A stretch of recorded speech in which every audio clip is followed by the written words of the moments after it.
Hello friends, in today's lecture we are going to see the design of foundation.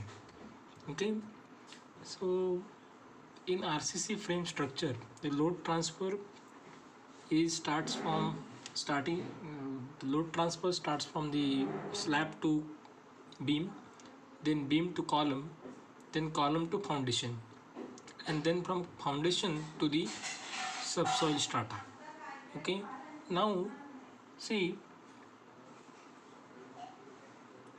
the load acting on the foundation is a load from the column and self weight of a footing.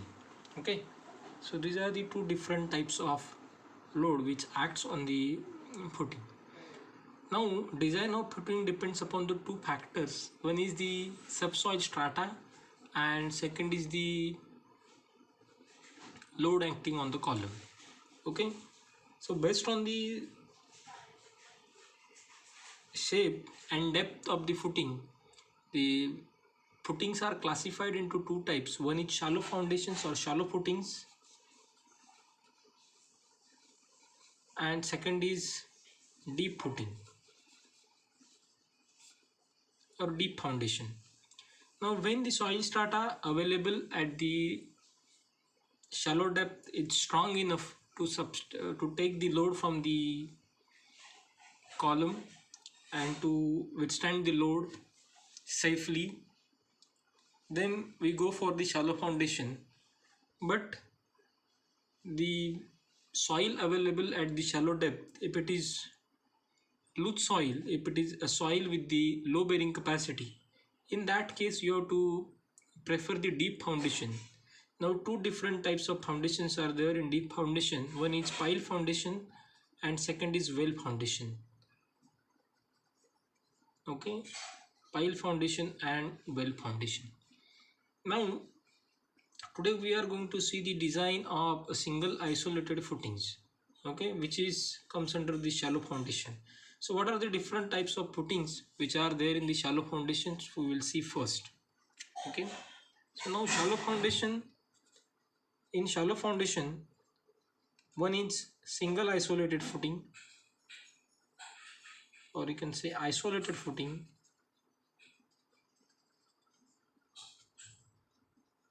Now isolated footing is the footing which is provided for the single column, which is more common practice.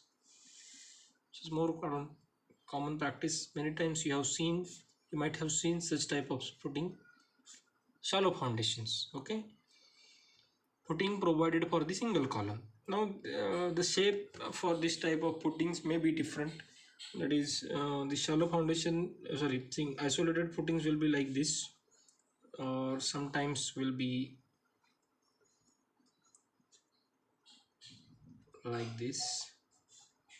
Okay, it may be a step footing. Okay, so these are the isolated footing types. Simple pad foundation, this is just slope foundation, and this is step foundation. Okay, but it comes under the isolated footing criteria. Second, now most probable many times you might have seen such types of footings for the single storage building. Okay, where the load is not too much heavy, or you can go for this pad footing. Size available or space available is enough to have this, to accommodate this pad, to accommodate this type of foundation. Then you can go for the isolated footing. Then second type is combined footing. Combined footing means when the two columns provided in the footing in the plan or in RCC plan are too close, then where the isolated footings of both the column will overlap each other. Okay, so in that case we will directly go for the combined footing, and we will provide one common slab to accommodate these both the columns. So both the column will transfer the load to the same foundation. Okay, this type of footing is used when the isolated footings of both the column is overlapping each other. This is one criteria. Suppose at this specific case, one more criteria is there. Suppose the soil strata is little bit is not uniform all over the area, and suppose here is suppose loose soil, and here soil strata is sufficiently having strong bearing capacity or good bearing capacity. So in that case also sometimes you can prefer for the uh, combined footing like this. Means the load transfer will take place over the entire large area from both the column. Okay, and differential settlement can be avoided. Okay, means suppose here the loose soil is there and here the soil bearing capacity is little bit good. So in that case, suppose if there are two different footings, then this will settle and this will not settle, which will cause the differential settlement in the foundation. Okay, so avoid the differential settlement, and so you can go for the combined footings. Now one more criteria is there, that is trapezoidal footing. Trapezoidal footing. So trapezoidal footing means what? Suppose this is your plot boundary and this is your column. Okay, and this is one more column. Now see, this is your plot boundary, so suppose you want to provide the isolated footing, so isolated footing will go beyond your plot boundary, which cannot be preferable. Suppose you go for this type of combined footing, in simple rectangular combined footing, in that case also your projections will be beyond the plot boundary. Okay, so now for that you have a choice. You can go for the trapezoidal footing. Means what?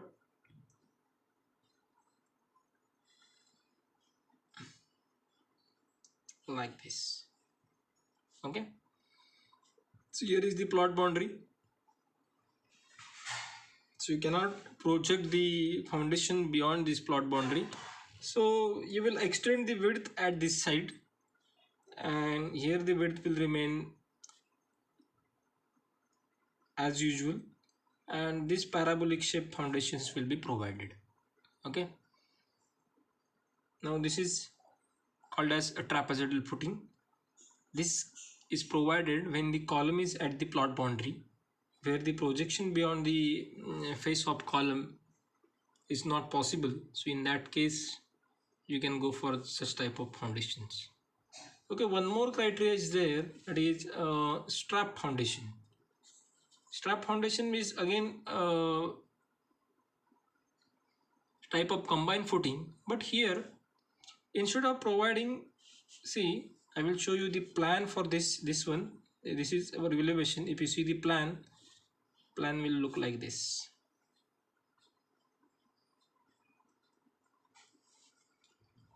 Okay, and this is the plan of trapezoidal footing. But if you see the elevation will be as like simple combined rectangular footing. But if you see the plan, you will come to know it is trapezoidal. Okay, now strap footing means what? See, suppose same condition is there, that the one column is having low bearing capacity below the foundation, and one column is having sufficiently stable bearing capacity or good bearing capacity. In that case also, in that case you have to go for the combined footing. But if the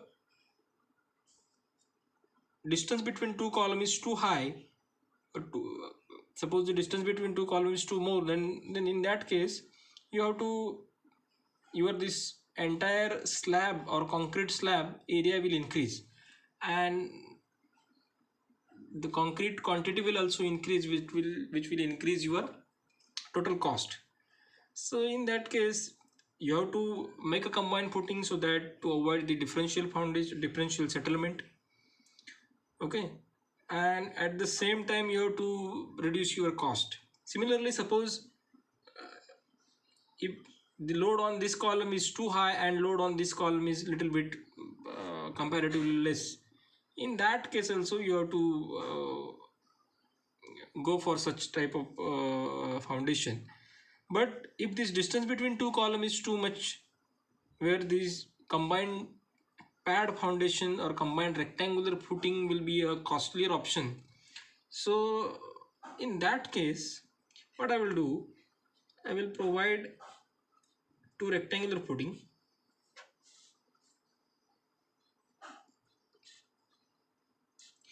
and I will connect this footing by one beam. This beam is called as strap beam. This beam is called as strap beam. Now this beam will transfer the load from this column or this column to this foundation, okay, and which will avoid again the differential settlement. Okay. Now one more type is there, which is of strap, which is of shallow foundation, and we'll see that is a raft. You have a design of raft footing in next semester. Okay, what is raft? A raft means, suppose, see, this is your plan and number of columns are there.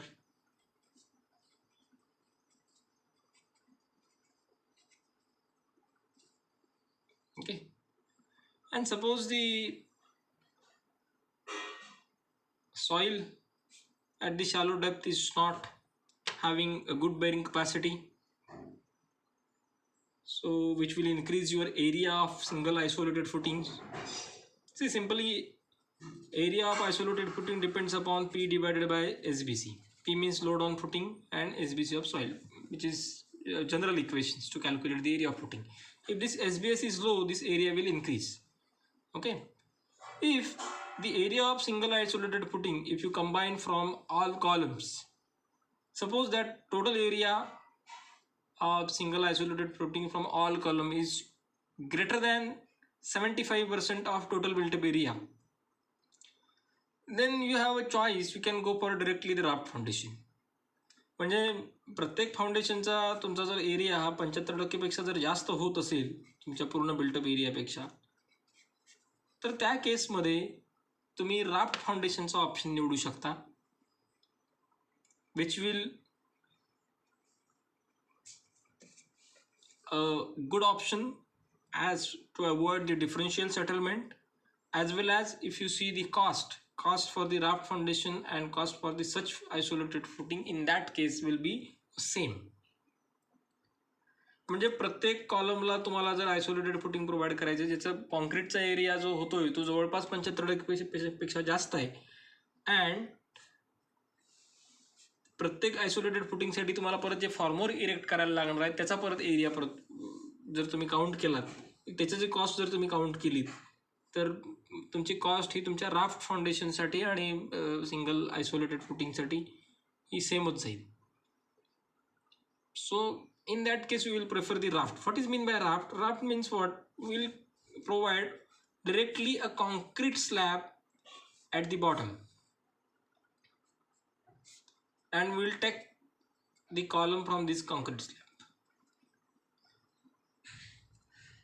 Means instead of providing a single isolated pad for each column, we will provide a complete one big pad of concrete for all the columns. Okay, and we'll take the column from that RCC slab. So thickness depends upon this safe bearing. Now thickness of this slab will depends upon the safe bearing capacity of soil and the load acting on the slab. Okay, now this is a raft foundation. Okay, again we'll see what are the different types we have covered. We have covered shallow foundation and deep foundation. Now in the shallow foundation, 4 types are there. One is single isolated footing, combined rectangular footing, then combined trapezoidal footing, combined strap footing, and raft foundation. Okay, so raft is the RCC slab provided below the column as to support the all columns in the respective plan or respective building. And the major advantage of raft is it avoids a differential settlement from the column due to the loose soil. आणखीन एक त्याचा advantage काय असतं, समजा शालो डेपला तुमची जर loose soil असेल तर ही तुमची ग्राउंड लेवल आहे आणि तुमची समजा शालो डेपला काही लूज सॉईल असेल तर तुम्ही तेवढा पूर्ण लूज सॉईल काढून तेवढा एक्सकॅव्हेशन हे पूर्ण एक्सकॅव्हेशन करून डिरेक्टली इथं राफ्ट टाकायचा आणि इथून तुमचे कॉलम बाहेर येते. Okay, so it avoids the differential settlement. And cost wise, if you compare, if the area of isolated footings are more than 75% of the total area of column, then that cost wise is also same as that of isolated footing. And advantage is to avoid the differential settlement, which is a great advantage. Okay, so these are the different types of footings. In our TRCS subject, we are going to cover only single isolated footing design from the RCC design perspective. Okay, thank you.